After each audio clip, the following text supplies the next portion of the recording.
Hello, good evening, नमस्कार। कैसे आप सभी? उम्मीद करते हैं मस्त होंगे, स्वस्थ होंगे। तो एक बार फिर से स्वागत है आपका अपने इस परिवार में जिसका नाम है GK GS by Amit Pandey. आज के संबंध की जब बात करें तो आप भी जानते हैं कि राज्य स्पेशल परीक्षाओं को आधारित करते हुए ये समग्र सेशन आपको देख मिलता है, जिसके अंतर्गत हम कहीं ना कहीं चर्चा करते हैं उस मुख्य पर्याय का जो हमारी परीक्षा के लिए महत्वपूर्ण होता है। और उन्हीं बिंदुओं को आधारित करते हुए, उन्हीं संदर्भों को देखते हुए एक एक प्रश्नों के बारे में यहाँ पे हम चर्चा भी करते हैं और समझते हैं उस पूरे पर्याय को जो परीक्षक के माध्यम से आपके परीक्षा में कहीं न कहीं एक अपेक्षा की जाती है। तो उसी विषय को लेकर के उसी बिंदु के साथ अपने इस क्लास की शुरुआत करते हैं। एक एक बिंदुओं को जांचेंगे, समझेंगे और उस प्रश्न की प्रवृत्ति को भी यहाँ पर समझने की कोशिश करेंगे। तो बिंदु की जब बात करें तो यहीं से अपने क्लास की शुरुआत करते हैं कि माँ बाग देवी का सानिध्य इस तरीके से प्राप्त हो ताकि नित्य नई ऊंचाइयों को आप लोग अचीव करें। यही संकल्पना सदैव से हमारी आपके प्रति होती और इसे बिंदु के साथ ही आज की क्लास की शुरुआत करें। तो मुख्यतः आज के क्रम की शुरुआत करते हैं सबसे पहले प्रश्न के साथ और सबसे पहला जो प्रश्न है वो कुछ इस तरीके से है। जवाब करिएगा। कहा जा रहा है कि बताइए, हमारे यहाँ पर कहा जा रहा है कि ये जो कांग्रेस सोशलिस्ट पार्टी है, अगर इसकी बात करें तो इसकी स्थापना कब करी गई? क्या है कांग्रेस सोशलिस्ट पार्टी की? जब बात की जाए तो इसके परिप्रेक्ष्य में अगर देखा जाए तो इसकी पहली बैठक जो आयोजित हुई थी वह कहां पे आपको होती है? क्या होती है? Congress socialist party. बेसिक अगर देखा जाए तो इसकी पहली बैठक हमें देखने को मिलती है किस परिप्रेक्ष्य में? कांग्रेस के परिप्रेक्ष्य में अगर देखा जाए तो कांग्रेस सोशलिस्ट पार्टी की जो पहली बैठक आपकी आयोजित की गई, अगर उसकी हम बात करें, कांग्रेस सोशलिस्ट पार्टी की जब बात की जाए तो इसका नाम प्रमुख रूप से आपको देखने को मिल जाता है कि इसकी जो पहली बैठक होती है वह प्रमुख रूप से आपको देखने को मिलता है। कांग्रेस सोशलिस्ट पार्टी की जब बात की जाए तो इसका पहला जो एक बैठक होता है वह मुख्य रूप से हमें देखने को मिलता है। इसका पहला जो बैठक होता है वह मुख्य रूप से आपको देखने को मिलता है। यहां पर अगर देखा जाए तो यह किसके परिप्रेक्ष्य में? दिल्ली में, नासिक में, पटना में या फिर आपके लाहौर में।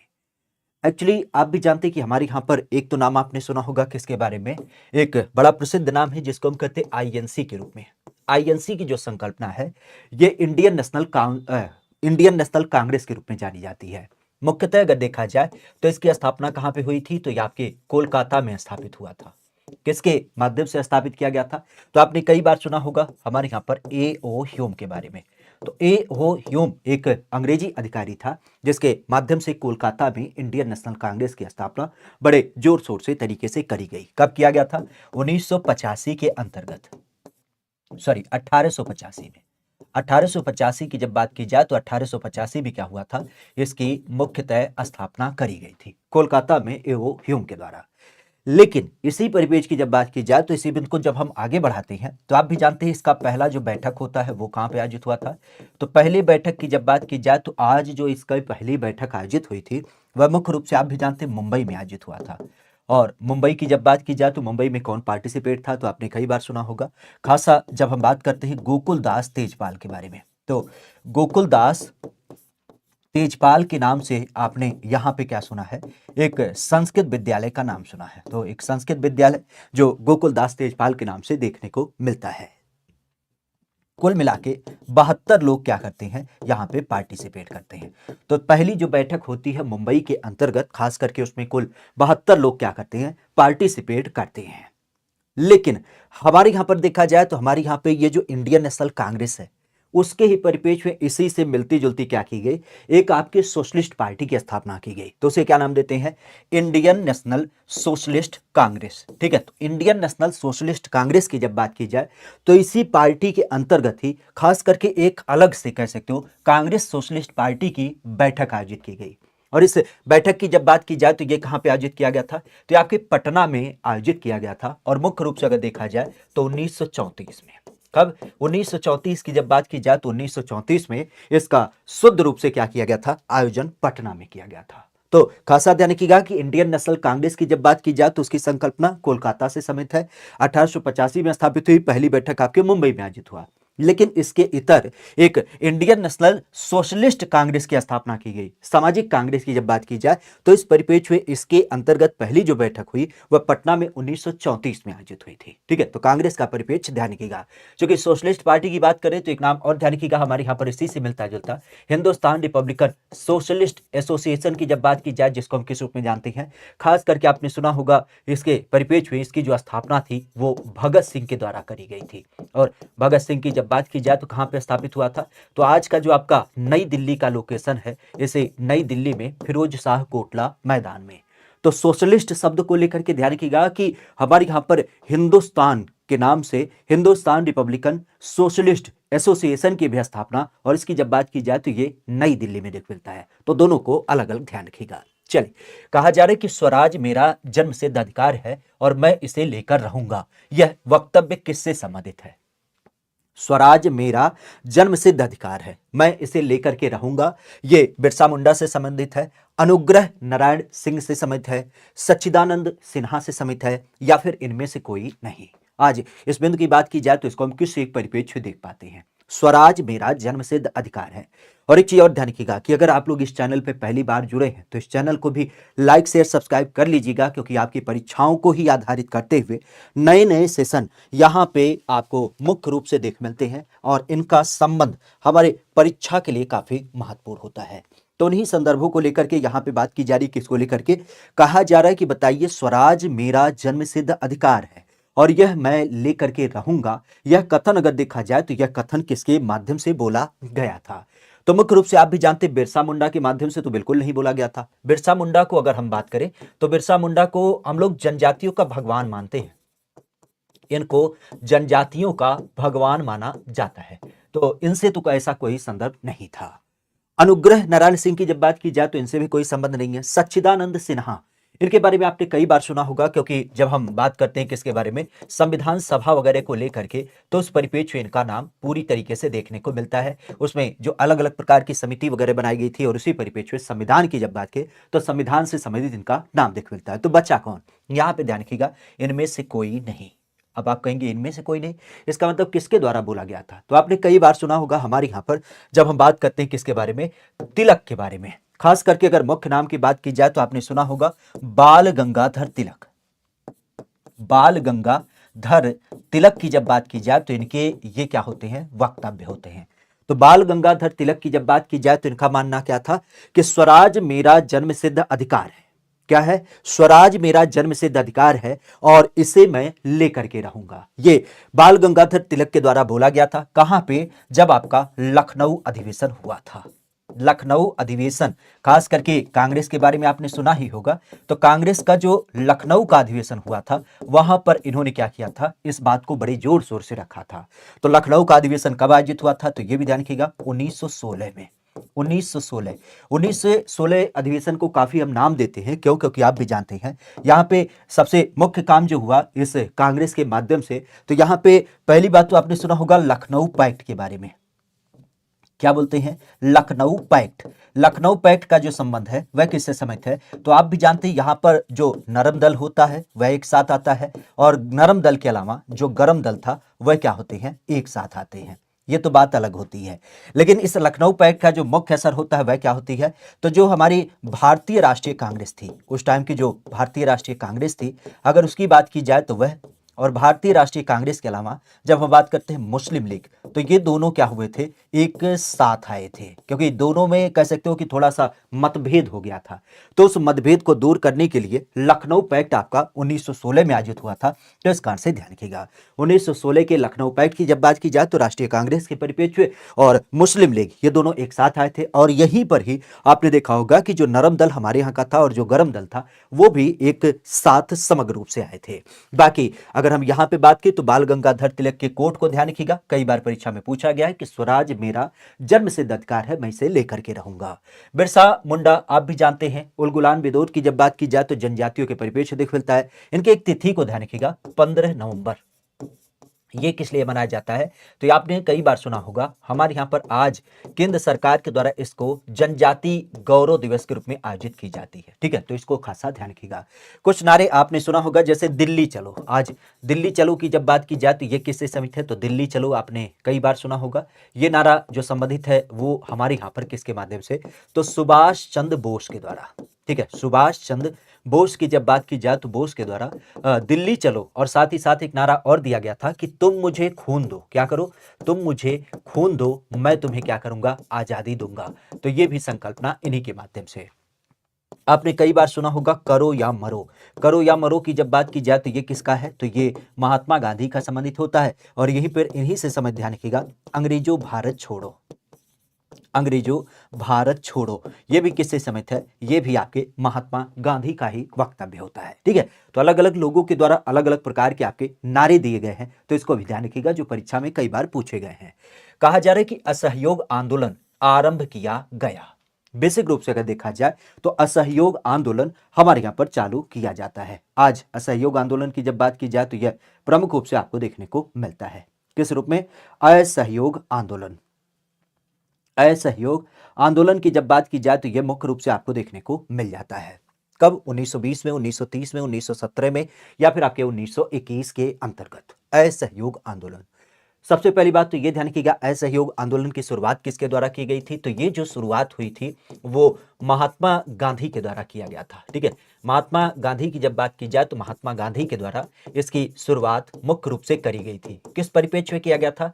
तो आप भी जानते हैं, जब हमारे यहाँ पे अंग्रेजों का बड़ा एक मंतव्य बढ़ता चला जाता है, उनका दबाव बढ़ता चला जाता है, तो उस दशा में हमने कहा देखो हम अंग्रेजों से लड़ नहीं सकते हैं। 1857 की क्रांति में हमने सीखा कि हमने अंग्रेजों को नो डाउट बंदूक की नोक पे ताना, लेकिन आप भी जानते कि उनके पास एडवांस टेक्नोलॉजी थी, तो उनसे हमने लड़ाई नहीं कर पाई।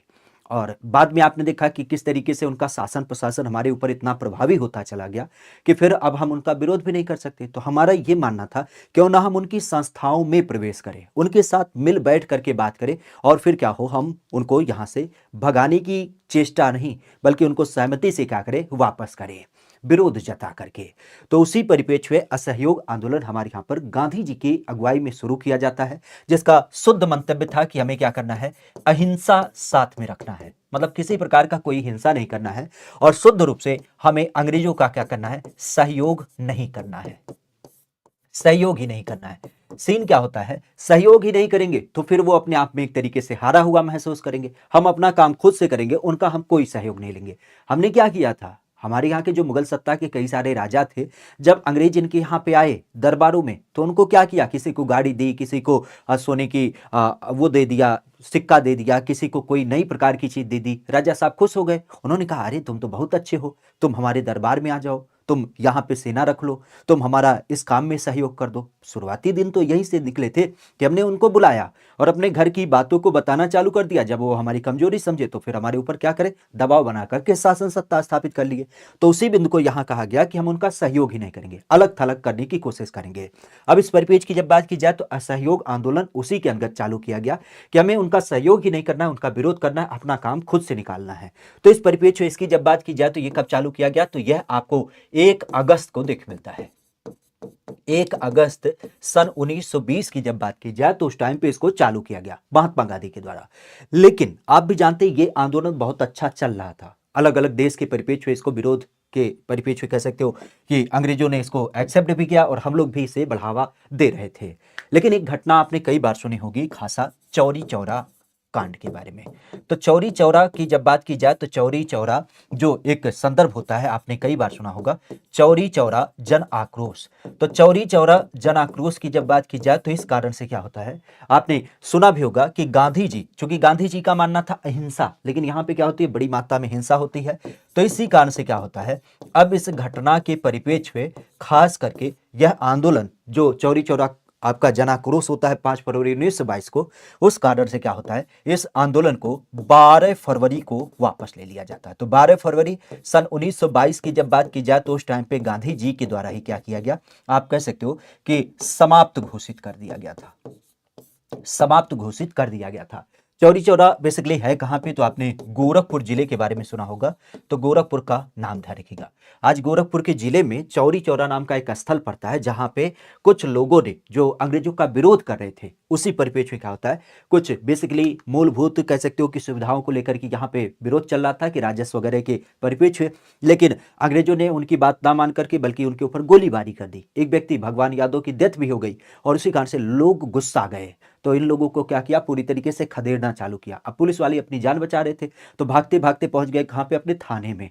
छिपने की कोशिश की, लोग गुस्साए थे क्योंकि आप दौड़ा दिए हो इतनी दूर से। तो फिर गुस्साए भूत ने क्या किया, इनको चारों तरफ से घेर लिया और उस थाने में ही आग लगा दी। तो जितने लोग थे अंदर ही जल करके कह सकते हो कि उनकी डेथ हो गई। तो ये बात गांधी जी को बुरी लगी, क्योंकि गांधी जी का मूल मंतव्य था अहिंसा। तो यहां पर खासा ध्यान रखेगा। आगे की बात की जाए तो जयप्रकाश नारायण यह किस एक आंदोलन से संबंधित आपको दिख मिलते हैं? चंपारण आंदोलन, असहयोग आंदोलन, व्यक्तिगत सत्याग्रह आंदोलन से, या फिर भारत छोड़ो आंदोलन से? हमारे यहाँ पर जयप्रकाश नारायण। आज जयप्रकाश नारायण की जब बात की जाए तो इनका नाम प्रमुख रूप से देखने को मिल जाता है। ये किससे संबंधित होते हैं? जयप्रकाश नारायण। अगर इनकी बात की जाए तो इनका नाम प्रमुख रूप से देखने को मिलता है, जयप्रकाश नारायण। सबसे पहली बात तो ये ध्यान रखिएगा, इनका एक मुख्य नाम काफी चर्चा में रहता है। इनको हम लोकनायक के रूप में जानते हैं। क्या बोलते हैं? लोकनायक। लोकनायक जयप्रकाश नारायण। लोकनायक जयप्रकाश नारायण। आज इनकी जब बात की जाए तो इनके बारे में आपने सुना भी होगा। खास अगर देखा जाए तो इन्होंने एक बड़ा मंतव्य निकाला था 1975 में।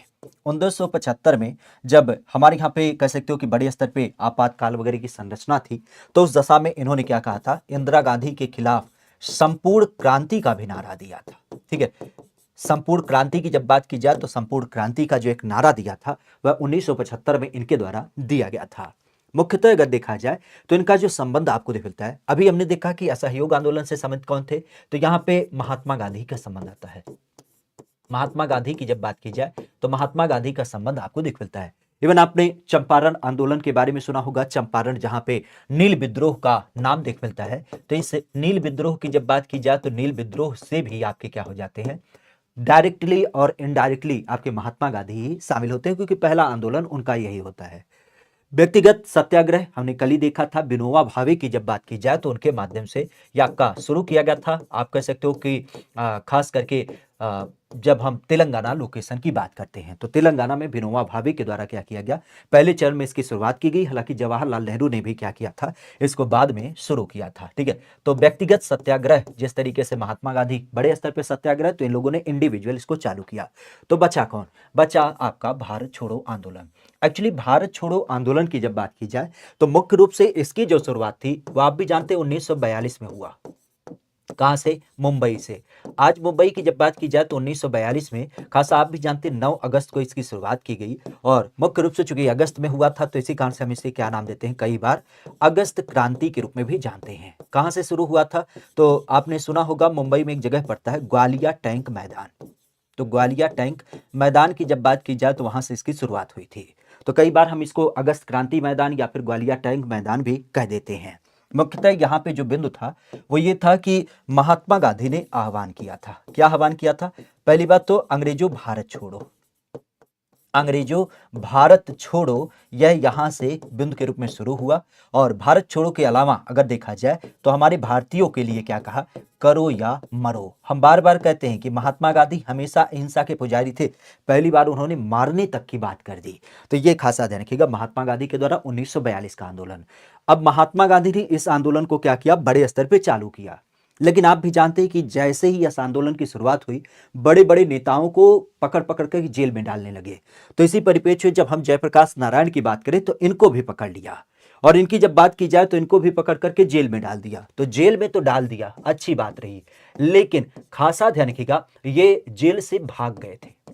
क्या किए थे? जेल से भाग गए थे। और जेल से भाग करके जब आप अरुणा आसफ अली वगैरह के बारे में सुनते हैं तो उनके साथ मिल करके क्या किया था इन्होंने, खास करके जो आज हम लोग कई बार चर्चा करते हैं भूमिगत रेडियो, तो भूमिगत रेडियो का संचालन किया था। और कहीं ना कहीं हमारे भारत के परिप्रेक्ष्य में क्रांतिकारियों की जो एक विश्वस्तता होती है उसको जीवंत रखा। लोगों के अंदर एक भाव उत्पन्न किया कि अभी भी ये क्रांति हमारी पूरी तरीके से चल रही है। तभी तो हम कई बार कहते हैं कि ये जो भारत छोड़ो आंदोलन था, ये हमारे यहाँ पर कई बार माना भी जाता है कि ये नेतृत्व विहीन आंदोलन था, अर्थात इसमें कोई नेता नहीं था। तो नेता विहीन आंदोलन अगर किसी को माना जाता है तो यह हमारे यहाँ पर भारत छोड़ो आंदोलन माना जाता है, क्योंकि जितने भी टॉप लेवल के नेता थे उनको तात्कालिक रूप से ही क्या किया गया था, जेलों में बंद कर दिया गया था। तो कोई बाहर था ही नहीं। जो आप कह सकते हो एक बिखरा समाज था, जो आपके जनमानस था, वह इसका पूरा विरोध कर रहे थे। लेकिन विरोध के परिप्रेक्ष्य में ये क्या करते हैं, कुछ लोग ऐसे जेल से भाग जाते हैं और भूमिगत आंदोलन छिप करके मैसेज को देना, ये इनकी संकल्पनाओं का संदर्भ था। ठीक है, आगे की जब बात की जाए तो गद्दी, आज गद्दी की जब बात की जाए तो गद्दी लोग हमारे यहाँ पर निवास करते हैं। गद्दी बेसिक अगर देखा जाए तो एक जनजाति के रूप में हमें देख मिलती है। आज अगर इसकी बात की जाए तो यह प्रमुख रूप से हमारे यहाँ पर निवास करती है। और एक काम और करिएगा कि अगर आप लोग इस सेशन में जुड़े हैं तो जरूर इस सेशन को लाइक करते हुए अपने दोस्तों मित्रों के पास साझा करेगा, ताकि उन लोगों को भी क्या किया जा सके, इस सेशन में जोड़ा जा सके, जो अभी किसी कारण से यहाँ पर उपस्थित नहीं हो पाए हैं। ठीक है, बाकी संकल्पनाओं के लिए तो आप भी जानते हैं कि आपकी सारी सिद्धियों को धारित करते हुए इस क्लास को हम क्या करते हैं, यहाँ से ऑर्गेनाइज करते हैं, जिसका एक ही मूल मंतव्य होता है कि आप सबकी तैयारी में जो एक विशेष आधार है उसको किस दृढ़ता के साथ तैयार किया जा सके। ठीक है, बाकी आप लोग इस चैनल पे नए हैं तो इस चैनल को भी लाइक से सब्सक्राइब कर ही लीजिएगा, और क्लास अच्छी लगती है तो इस क्लास को भी लाइक करते हुए अपने दोस्तों मित्रों के पास साझा करेगा। सूफिया हैं, अभी हैं, चौधरी साहब हैं, वर्तिका रावत हैं, हरिओम, हरिमोहन, ठीक है, कई सारे लोग, विनय कुमार, तो आप लोग ये काम जरूर करिएगा। यहाँ पर हम किसकी बात करें, यहाँ पे हम मुख्य रूप से बात करें कि गद्दी लोग निवास करते हैं। आज गद्दियों की जब बात की जाए तो गद्दी प्रमुख रूप से देखने को मिल जाते हैं।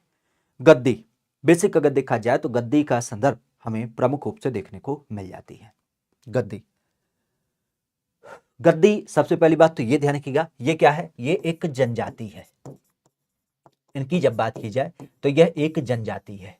इस जनजाति की जब बात की जाए तो यह जनजाति मुख्यतः कहाँ पे निवास करती है, तो इस जनजाति के बारे में ध्यान रखिएगा, ये हिमाचल प्रदेश में निवास करने वाली यह एक प्रमुख जनजाति होती है। ठीक है, तो प्रमुख जनजाति की जब बात की जाए तो खासा ध्यान रखिएगा, यह गद्दी जनजाति आपके मुख्य रूप से हिमाचल प्रदेश में निवास करने वाली एक जनजाति के रूप में जानी जाती है। हमारी यूपी में कौन सी जनजाति रहती है, तो आपने सुना होगा थारू के बारे में। थारू जनजाति क्या होती है, हमारी यूपी की सबसे बड़ी जनजाति के रूप में जानी जाती है। तो सबसे बड़ी जनजाति यूपी की जब बात की जाए तो यूपी की थारू क्या हो जाती है, सबसे बड़ी जनजाति होती है। इवन आपने सुना होगा जैसे गारो के बारे में, गारो, गारो के अलावा जयंतिया, इन सब की जब बात की जाए तो इन सब का संबंध कहाँ से है, तो ये मेघालय के परिप्रेक्ष्य देख मिलते हैं। कहाँ, मेघालय की जब बात की जाए तो मेघालय का नाम ध्यान रखिएगा, जहां पे आपने किसके बारे में सुना होगा, गारो। गारो के अलावा अगर देखा जाए तो गारो खासी भी नाम दिया जाता है। ठीक है, गारो, खासी, जयंतिया, ये सब क्या होती है, ये मेघालय की जनजातियां होती हैं।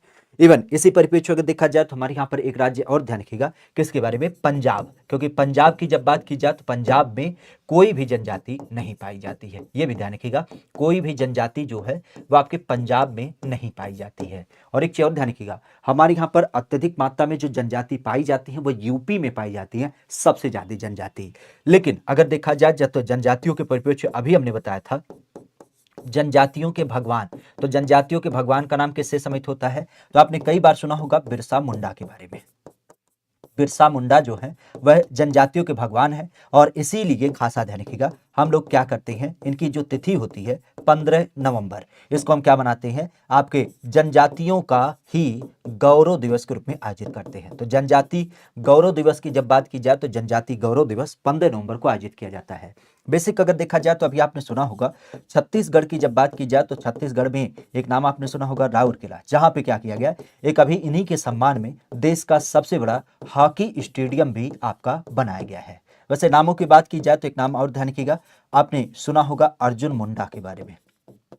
अर्जुन मुंडा ये क्या है, तो आज जनजातियों के संबंध में जो एक मंत्रालय होता है, उस जनजातियों के मंत्री के रूप में इनका नाम प्रमुख रूप से देख मिलता है। ठीक है, आगे की जब बात की जाए तो एक नाम आता है कि मानस नदी किस एक नदी की उपनदी होती है। उपनदी का मतलब आप ध्यान रखिएगा कि किसी एक विशेष नदी की सहायक नदी, जिसे हम क्या कहते हैं, मानस नदी के रूप में जानते हैं। तो मानस नदी की जब बात की जाए तो मानस नदी प्रमुख रूप से देखने को मिल जाती है। मानस नदी, अगर इसकी बात की जाए तो इसका संबंध किससे होगा, गोदावरी, महानदी, कृष्णा, या फिर आपके ब्रह्मपुत्र नदी। मानस नदी, महेंद्र कुमार कह रहे हैं हम भी हैं, अच्छी बात है, ठीक है। मानस नदी की जब बात की जाए तो इसका संबंध क्या होगा? कई बार आपने सुना होगा। पहली बात तो ये ध्यान रखिएगा, ये जो कुछ नदियां हैं, खास करके गोदावरी है, महानदी है, कृष्णा है, अगर इनकी बात की जाए तो ये कहाँ से समित है? तो ये दक्षिण भारत की नदियां हैं। कहाँ से समित है? जब हम दक्षिण भारत की बात करें तो दक्षिण भारत की कुछ विशेष नदियों के रूप में जानी जाती है। तो बचा कौन? ब्रह्मपुत्र नदी। खासा ध्यान रखिएगा, ब्रह्मपुत्र नदी जो आज आप जानते हैं कि जो तिब्बत का पठार है, तिब्बत के पठार की जब बात की जाए तो तिब्बत के पठार से क्या होती है, इसकी उत्पत्ति मानी जाती है। और तिब्बत के पठार में भी एक लोकेशन आपने सुना होगा, मानसरोवर झील। तो मानसरोवर झील की जब बात की जाए तो वहां से इसको उत्पत्ति मानी जाती है, जहां पे आपने सुना भी होगा कैलाश पर्वत, ठीक है। तो कैलाश पर्वत की जब बात की जाए तो उसके पास में क्या होता है, इसकी उत्पत्ति मानी जाती है। तो जब ये ब्रह्मपुत्र नदी आपके वहां से निकल करके आती है, आपने सुना भी होगा हमारे अरुणाचल प्रदेश, असम से होकर के क्या करती है, हमारे भारत में प्रवेश करती है। तो इसी परिप्रेक्ष्य में क्या होता है, इसका नाम प्रमुख रूप से आपको देख मिलता है। खासा ध्यान रखिएगा, असम के अंतर्गत आपने सुना होगा माजुली द्वीप के बारे में, काफी चर्चा में रहता है, क्योंकि माजुली द्वीप की जब बात की जाए तो ये क्या हो जाता है, विश्व का एकमात्र नदी द्वीप है। क्या है? नदी द्वीप के रूप में जाना जाता है, ठीक है। तो नदी द्वीप की जब बात की जाए तो नदी द्वीप जो होता है वह क्या नाम होता है, वह आपका माजुली द्वीप है। क्योंकि सामान्यतः आपने जितने भी द्वीप देखे होंगे ना, द्वीप कहाँ पे होगा भाई, आपके स्थल से दूर ही होगा। स्थल से दूर होगा इसका मतलब कहाँ पे, कहीं आप कह सकते हो कि जो पर्वत जो समुद्री क्षेत्र होगा, तो समुद्र के क्षेत्र में कहीं छोटा सा टीला, उसी को हम द्वीप मानते हैं। लेकिन पहली बार किसी नदी पर क्षेत्र में, चूंकि नदियां छोटी छोटी होती है, उसमें कहाँ ऐसा टीला होगा, लेकिन नदी पर क्षेत्र की जब बात की जाए तो पहली बार हम लोग क्या देखते हैं, मांजुली द्वीप, जहां पर एक नदी द्वीप आपको देख मिलती है। काफी चर्चित रहता है, परीक्षा में कई बार पूछा गया है। तो ब्रह्मपुत्र नदी ध्यान रखिएगा, जिसकी सहायक क्या हो जाती है, मानस नदी का नाम देख मिलता है। किसका? मानस की जब बात की जाए तो इसका नाम देख मिलता है। हालांकि इसी के परिप्रेक्ष्य ध्यान रखिएगा, एक नदी और है जिसको हम कहते हैं तीस्ता। तीस्ता नदी विवाद आपने कई बार सुना होगा। तो तीस्ता भी जो है, तीस्ता की जब बात की जाए तो ये भी क्या होती है, इसकी खास करके ब्रह्मपुत्र की जब बात की जाए तो इस ब्रह्मपुत्र की एक सहायक नदी के रूप में जानी जाती है, ठीक है। आगे की जब बात की जाए तो किस नदी पर शिव समुद्रम जलप्रपात आपको दिख मिलता है। जलप्रपात बेसिकली अगर देखा जाए तो जिसको हम सामान्य शब्दों में क्या कहते हैं, झरना कहते हैं। झरना या फिर वाटरफॉल के रूप में जिसे नाम दिया जाता है। तो आज हमारे यहाँ पर एक वाटरफॉल या फिर एक झरना जो प्रमुख रूप से आपको देखने को मिलता है, शिव समुद्रम जलप्रपात। बेसिकली अगर देखा जाए तो इसका संबंध क्या होगा, शिव समुद्रम जलप्रपात। आज अगर इसकी बात की जाए तो इसका संबंध कहाँ से देखने को मिलता है, शिव समुद्रम जलप्रपात। काफी चर्चा में रहता है क्योंकि इसके ऊपर बिजली वगैरह भी बनाई जाती है। आपने सुना भी होगा, क्या बोलते हैं, खास करके अगर इसकी बात की जाए तो शिव समुद्रम जलप्रपात की जब बात की जाए तो जल परियोजना यहाँ पे क्या की गई है, आपकी स्थापित करी गई है, जिसका मंतव्य आपने सुना भी होगा, बिजली उत्पादन। और बिजली उत्पादन के अलावा क्या होता है, यहाँ पे सिंचाई व्यवस्था वगैरह प्रमुख रूप से आपको देखने को मिल जाती है, ठीक है। तो खास करके आप कह सकते हो कि यहाँ पर क्या होता है, जल परियोजना, जल विद्युत परियोजना, ठीक है। जल विद्युत परियोजना की जब बात की जाए तो ये भी क्या की गई है, इस पे आपकी स्थापित करी गई है। कब स्थापित किया गया था, तो ये स्थापित है 1902 में। 1902 में क्या किया गया था, इसकी स्थापना करी गई थी। कहाँ पे परिस्थित है, तो ये ध्यान रखिएगा, ये मुख्यतः आपकी कावेरी नदी के ऊपर आधारित है। कहाँ पे? कावेरी नदी की जब बात की जाए तो कावेरी नदी आपने कई बार सुना भी होगा, कावेरी नदी जल विवाद, ठीक है। कावेरी नदी जल विवाद की जब बात की जाए, जो आपने कई बार सुना होगा, कर्नाटका, आंध्र प्रदेश, तेलंगाना, उनके बीच में आपको देख मिलता है। तो उसी परिप्रेक्ष्य में क्या है, कावेरी नदी के ऊपर आधारित यह आपको देखने मिलती है। तो कावेरी नदी के ऊपर आधारित क्या है, शिव समुद्र जलप्रपात आपको देख मिलता है, ठीक है। आगे की जब बात की जाए तो कहा जा रहा है गंगा नदी किनारे स्थित एक सबसे बड़ा शहर हमें देख मिलता है। क्या नाम है आपका? बनारस है, पटना है, कानपुर है, या फिर आपका इलाहाबाद देखे मिलता है।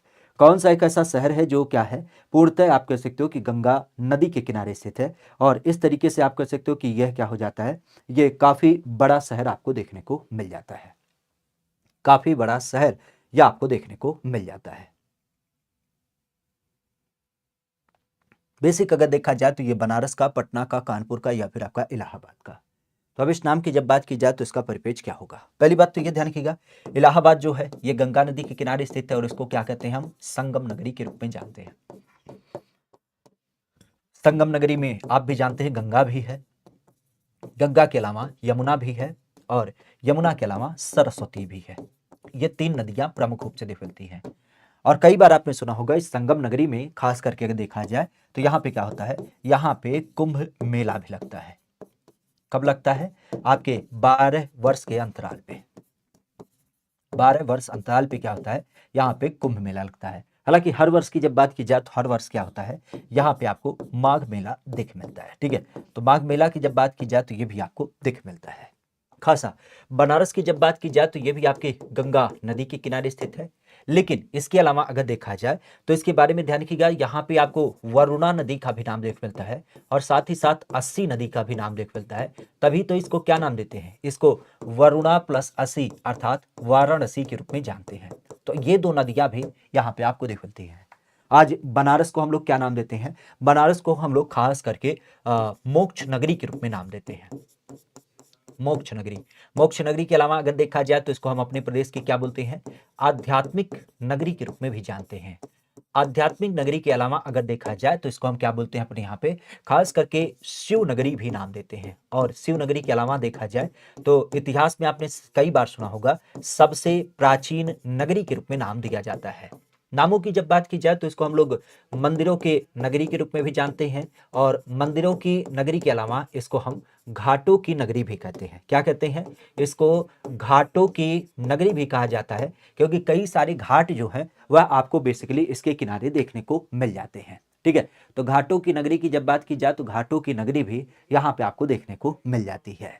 खासा आज कानपुर की जब बात की जाए तो कानपुर किस लिए फेमस है, तो कानपुर को आप लोग जानते हैं, इसे हम औद्योगिक नगरी के रूप में जानते हैं। क्या कहते हैं, औद्योगिक नगरी के रूप में जानते हैं। हमारे यूपी के परिप्रेक्ष्य में इसका नाम आपने कई बार सुना होगा। तो बिंदु की जब बात की जाए तो यहाँ पर सबसे बड़ा शहर के बारे में पूछा है, तो बनारस है, पटना है, कानपुर है या फिर इलाहाबाद, तो ध्यान रखिएगा ये आपका कानपुर है। आज कानपुर की जब बात की जाए, जो उद्योग के दृष्टिकोण से क्या है, एक बड़ा केंद्र माना जाता है और उद्योग के बड़े केंद्र होने के परिप्रेक्ष्य अगर देखा जाए तो यह एक क्षेत्रफल के अनुसार सबसे बड़ा लोकेशन है, जो गंगा नदी के किनारे स्थित एक बड़ा शहर माना जाता है। जबकि बिहार की राजधानी जो पटना है, खासा ध्यान रखिएगा, अगर गंगा के किनारे बसे सबसे ज्यादा जनसंख्या की बात की जाए तो सबसे ज्यादा जनसंख्या वाला जिला जो होता है, अगर उसकी बात की जाए तो उसके रूप में क्या नाम होगा, पटना का नाम होगा। तो सबसे ज्यादा जनसंख्या वाले जिले की जब बात की जाए तो वो पटना है। लेकिन बड़े क्षेत्रफल की जब बात की जाए, जो एक शहर है, जो एक नगर है, वह कौन सा है, तो वह आपका कानपुर नगर है, जिसको हम क्या बोलते हैं, आपके उत्तर प्रदेश में औद्योगिक नगरी की भी संज्ञा दे दी जाती है। कई बार आपने सुना भी होगा, इसे क्या बोलते हैं, इसे हम उत्तर भारत का इसे हम लोग मैनचेस्टर की भी संज्ञा देते हैं। क्या बोलते हैं, मैनचेस्टर भी कहा जाता है। अच्छा, जब उत्तर भारत की बात की तो यहीं पे ध्यान रखिएगा, दक्षिण भारत का किसे कहते हैं, तो दक्षिण भारत का जो बोला जाता है वो कई बार आपने सुना होगा हमारे यहाँ पर कोयम्बटूर को, कोयम्बटूर की जब बात की जाए तो इसे दक्षिण भारत का कहते हैं। तो पूरे भारत का किसे कहते हैं, तो भारत के परिप्रेक्ष्य आपने सुना होगा कि जो भारत का मैनचेस्टर बोला जाता है वह आपने अहमदाबाद के बारे में सुना होगा। तो अहमदाबाद का नाम ध्यान रखिएगा, जिसको हम क्या बोलते हैं, भारत का मैनचेस्टर नाम देते हैं। ठीक है, तो ये अलग अलग बिंदु आपको देख मिलते हैं।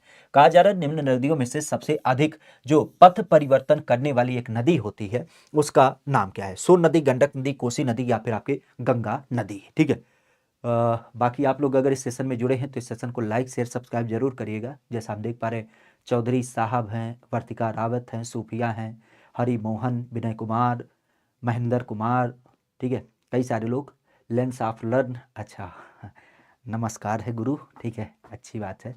यूपी जी के हम किंग ना हैं, सीधी सी बात, हमें तो वही है कि कुछ चीज़ों को सीखा, कुछ चीज़ पढ़े तो आपके साथ साझा कर देते हैं। किंग तो असली आप हैं अपने जीवन के, जो खास करके हमारे ऊपर विश्वास करते हैं और हमारी जो संकल्पना होती है वो आपके लिए क्या होती है, बिल्कुल निस्वार्थ मन से यहाँ पे तत्पर रहती है कि आपको बेहतर क्या किया जाए, जो चीज़ें हम सीखे हैं, जो चीज़ों को हम जानते हैं, उसको किस एक बेहतरी के साथ आपके साथ साझा किया जाए। तो इसी कारण से असली जीवन के किंग तो आप हैं, जो योद्धा के रूप में क्या है, रण क्षेत्र में उतर चुके हैं और अभिमन्यु की तरीके से एक बार आपने आगे अपने कदम जब बढ़ा दिए ना, तो पीछे हटने की आप कोशिश नहीं कर रहे हैं। वही है कि या तो जान लगा देंगे या फिर जान दे देंगे, जाने तो नहीं देंगे। यहां पर हम किसकी बात करें, सबसे अधिक जो पथ परिवर्तन करने का एक पर्याय होता है वह किसके रूप में देख मिलता है, राहुल रवन।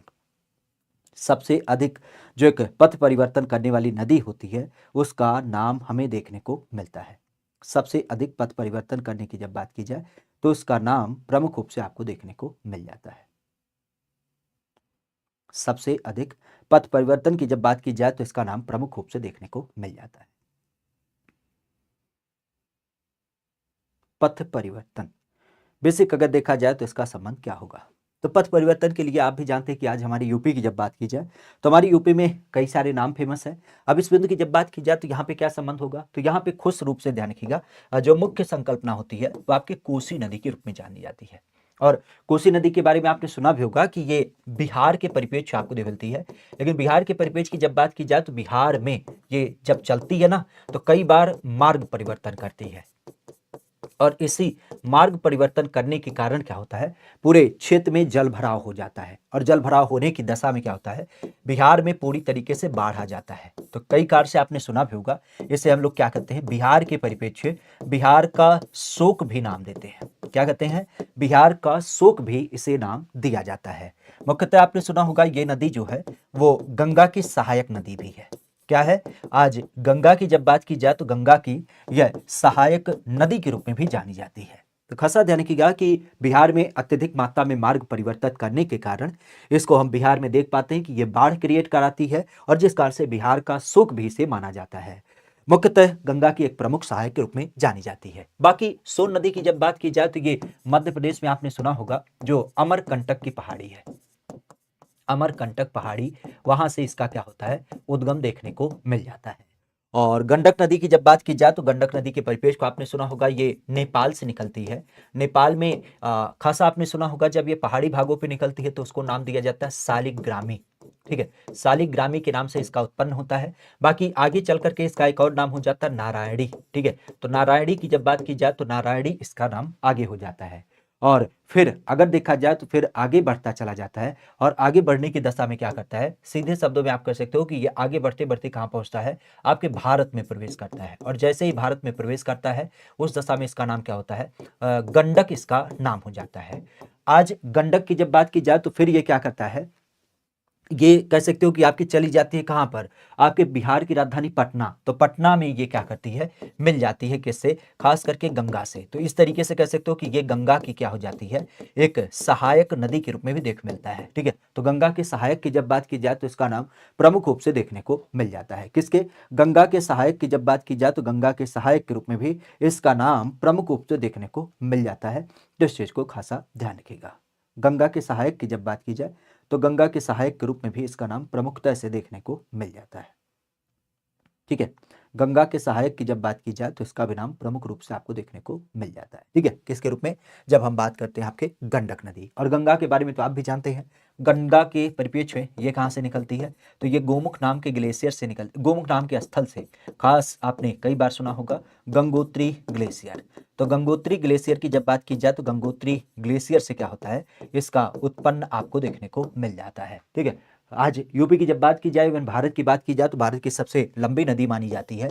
अगर इसकी कुल लंबाई की बात की जाए तो कुल लंबाई कितनी होती है, तो कुल लंबाई आपने सुना होगा करीब करीब 2525 किलोमीटर क्या हो जाती है, इसकी पूरी पूरी लंबाई भी आपको देखने मिल जाती है। ठीक है, आगे की बात की जाए तो कहा जा रहा है कौन से नदी भ्रंश दौड़ी से होकर के बहती है। अगर हम नदियों की बात करें तो कौन सी एक ऐसी नदी होती है जो खास करके क्या करती है, भ्रंश दौड़ी से होकर के बहती है। ठीक है, अगर इसकी बात की जाए तो इसका नाम प्रमुख रूप से देखने को मिल जाता है।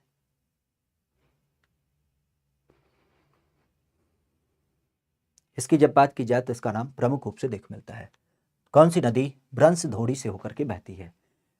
सिवाय तोमर मसाल बैस से हैं, अच्छी बात है। प्रीति यादव हैं, राहुल रनर हैं, ठीक है, सूरज, चलिए अच्छी बात है। आप लोग जुड़े हैं तो एक काम जरूर करिएगा कि इस सेशन को लाइक और अपने दोस्तों मित्रों के पास साझा भी कर दीजिएगा। यहां पर अगर देखा जाए तो मुख्यतः ध्यान रखिएगा, एक्चुअली आपने भारत की बनावट को कुछ इस तरीके से देखा है। ये तो भारत की बनावट है। आज भारत की बनावट की जब बात की जाए तो भारत की बनावट में ये वाला जो हिस्सा है, जहां पे आपने कई बार सुना होगा, क्या है, यहाँ पे पश्चिमी घाट है। विस्तारित स्वरूप की जब बात की जाए तो ये जो स्वरूप होता है, यहाँ पे पश्चिमी घाट का विस्तार है, मतलब पहाड़ है। और ये जो पूरब का हिस्सा है, अगर इसकी बात की जाए तो ये मैदानी हिस्सा है। तो सीन क्या होता है, जितनी भी नदियां हमारी इधर की तरफ से आती हैं, जो नदियां इधर की तरफ से आती हैं, तो इनको मिल जाता है प्रॉपर मैदान।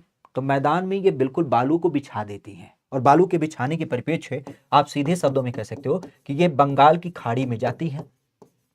और बंगाल की खाड़ी में जब जाती हैं तो सीधी सी बात है, नदियों के माध्यम से क्या होता है, विस्तार जब होता है तो ये छोटी छोटी जमीन के टुकड़े बन जाते हैं। और ऐसे छोटे छोटे जमीन के टुकड़ों को हम लोग क्या नाम देते हैं, कई बार आपने सुना भी होगा, इसको हम लोग डेल्टा नाम दे देते हैं। ऐसी जो जमीन की आकृतियां बनती हैं नदी के किनारे, उसको क्या नाम दे दिया जाता है, उसको आप सीधे तौर पर कहते हैं कि ये पूरी तरीके से क्या करती हैं, यहां पर एक डेल्टा का निर्माण करती हैं, डेल्टा का निर्माण करती हैं। तो डेल्टा का निर्माण ये नदियां कर देती हैं और ये डेल्टा हमारे लिए काफी महत्वपूर्ण होती है क्योंकि ये उपजाऊ होती हैं। उपजाऊ होने की दशा में आपने कई बार सुना होगा कि अच्छा खासा फसल का उत्पादन हम यहाँ पे कर पाते हैं। शुद्ध रूप से अगर कोई फेमस है तो वो गंगा और ब्रह्मपुत्र नदी के परिप्रेक्ष्य आपने सुना होगा किसके बारे में, सुंदरबन का डेल्टा। क्या बोलते हैं, सुंदरबन का जो डेल्टा है वो आज विश्व का सबसे बड़ा क्या माना जाता है, डेल्टा जाना जाता है। ठीक है, तो विश्व का सबसे बड़ा डेल्टा सुंदरबन का डेल्टा आपको दिख मिलता है, जो पूरब की तरफ आपकी नदी जाती है। जितनी भी नदी पूरब की तरफ जाती हैं या फिर आपके खास कर कह सकते हो कि बंगाल की खाड़ी की तरफ जाती हैं, तो उनकी जो संकल्पना होती है वो डेल्टा का निर्माण करती हैं। और ये डेल्टा क्या करता है, आप कह सकते हो कि बड़े परिप्रेक्ष्य आपको दिख मिलता है। लेकिन यहां चूंकि पहाड़ी है तो अब बहुत सारी नदियां ऐसी हैं जो क्या करती हैं, आपके इधर की तरफ आती हैं, जो मैदानी भाग के परिप्रेक्ष्य आपको दिख मिलती हैं। तो मैदानी भाग से ये नदियां जो निकलती हैं वो किस परिप्रेक्ष्य में गिरती हैं, वो आपके अरब सागर में गिरती हैं। और अरब सागर में गिरने वाली इन नदियों की जब बात की जाए तो चूंकि ये पहाड़ी को पार करके आती हैं, पहाड़ी को पार करके आप कैसे जाते हैं, आपने देखा भी होगा छोटी छोटे पतले पतले रास्ते होते हैं। तो मान लेते हैं यहां पर कोई छोटा सा एक पतला सा रास्ता था जिसको पार करके ये क्या करती है, इधर इस पार आ जाती हैं। तो यही क्या कहलाता है, पतले पतले जो दर्रे होते हैं, दर्रा या फिर जिसको हम क्या बोलते हैं, खास करके द्रोणी के रूप में नाम दिया जाता है। तो ऐसे दर्रे को पार करके ये अरब सागर में गिरती हैं। अब जब ये कह सकते हो कि यहां पे क्या हो जाता है, यहां पे आपके पार करके इस पार गिरती हैं, तो उस दशा में क्या होता है, उस दशा में पूरी तरीके से आप कह सकते हो कि यहां पर ये डेल्टा निर्माण नहीं करती हैं, बल्कि उसकी जगह पे क्या होता है, आपने सुना होगा एस्चुरी का निर्माण करती हैं। क्या करती हैं, एस्चुरी का निर्माण करती हैं। एस्चुरी मतलब एक तरीके से आप कह सकते हो कि बड़ी बड़ी झरनों की संकल्पना आपको दिख मिलती है।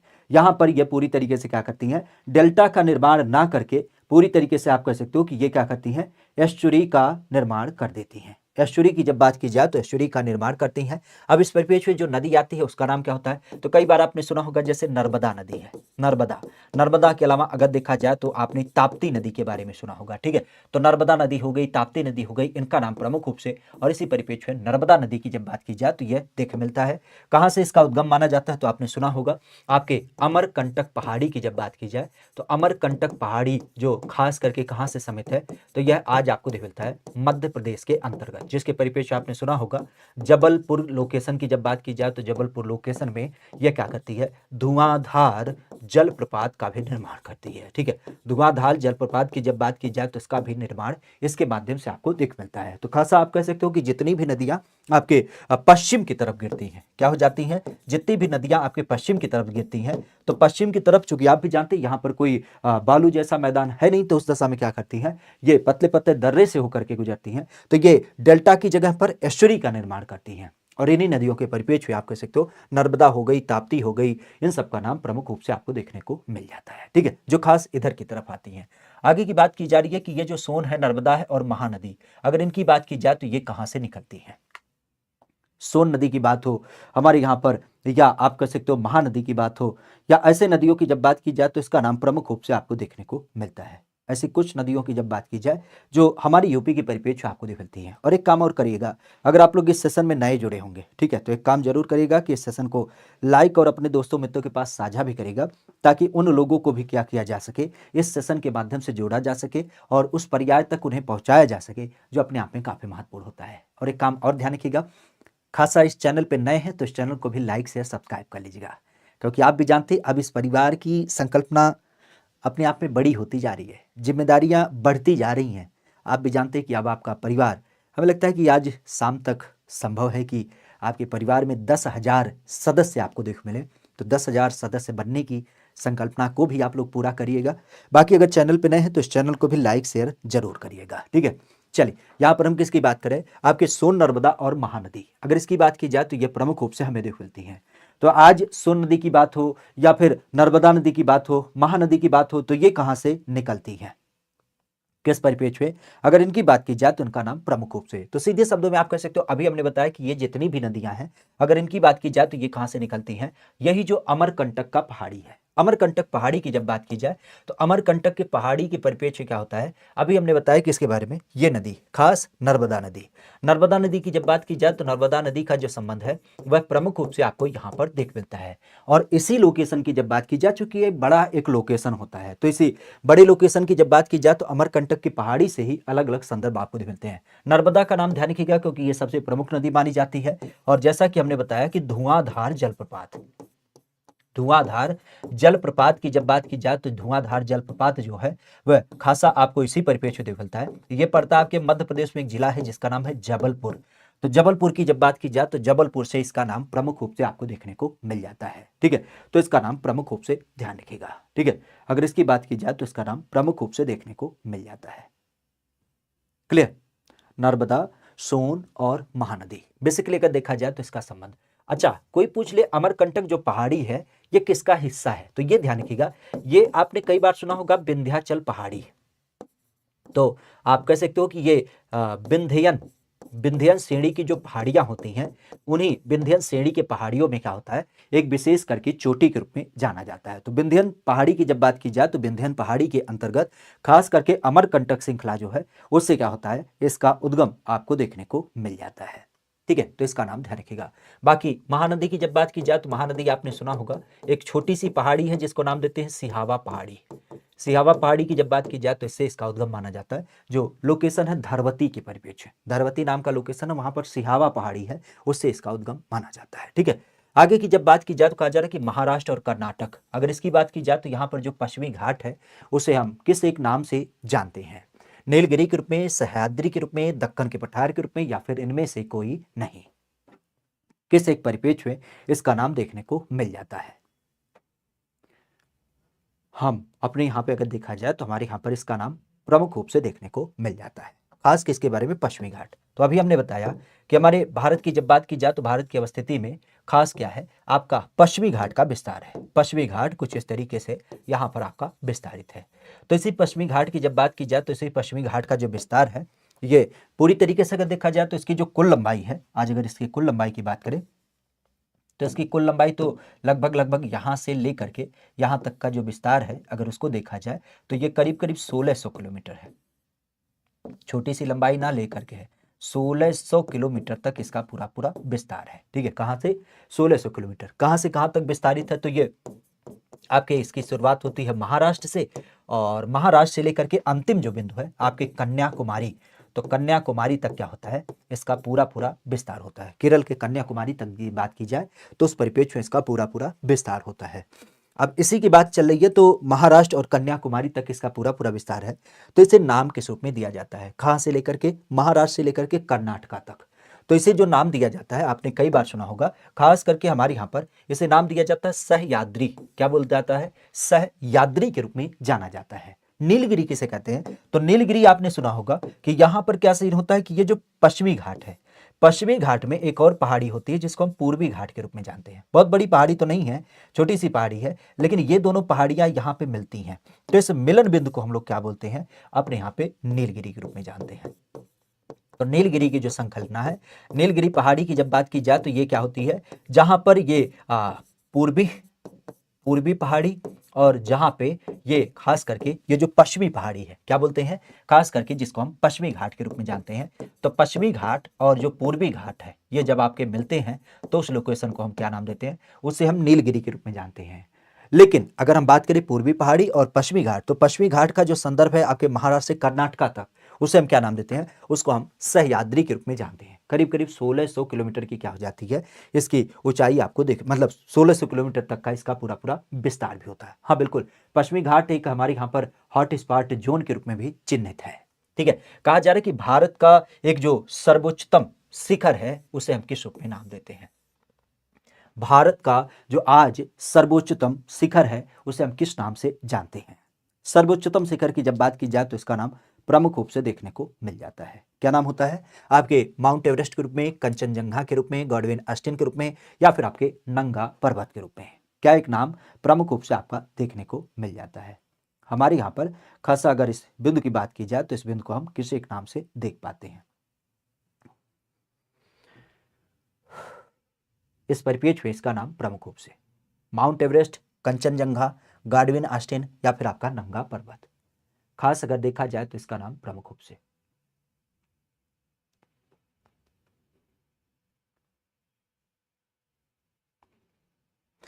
एक्चुअली आपने सुना भी होगा कि जब हम हिमालय की बात करें तो हिमालय का जो पूरा पूरा विस्तार है, खासा आप भी देख सकते हैं, हिमालय की 3 श्रेणी आपको देख मिलती हैं।